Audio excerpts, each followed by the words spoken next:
একটি গুরুত্বপূর্ণ জিজ্ঞাসা, অমুসলিম হিন্দু মানুষ যদি আমাদের কাছে কুরবানির গোশত চাইতে আসে তাহলে আমরা তা দিতে পারি কিনা। অনেকেরই অন্তরে দ্বিধা হয় যে কুরবানি একটি গুরুত্বপূর্ণ জিনিস, এই গোশত অমুসলিমকে দিই কি করে।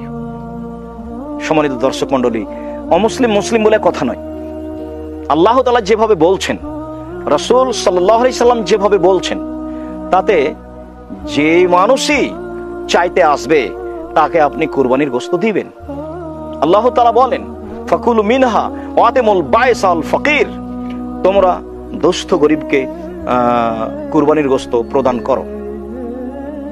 রাসূল সাল্লাল্লাহু আলাইহি সাল্লাম আলী রাদিয়াল্লাহু তাআলা আনহুকে আদেশ করলেন যে তুমি কুরবানির গোশত মিসকিনদের মাঝে, দরিদ্রদের মাঝে বন্টন করে দাও। আল্লাহ যেভাবে বললেন, রাসূল সাল্লাল্লাহু আলাইহি সাল্লাম যেভাবে বললেন, তাতে মুসলিম অমুসলিম খাস করা হয়নি। প্রত্যেক যে ব্যক্তি নিঃস্ব, অসহায়, দরিদ্র, ফকির, মিসকিন, তারা যদি আপনার দরবারে আসে চাইতে, তাহলে আপনি তাকে কুরবানির গোশত দিবেন, এ কথাই ঠিক। মর্মে আমরা সকল দিনই ভাই বোন যারা আপনারা কুরবানি করেন তাদেরকে, সমস্ত অসহায় মানুষকে, মুসলিম হোক আর অমুসলিম হোক, তাদেরকে কুরবানির গোশত দেওয়ার জন্য অনুরোধ জানাচ্ছি।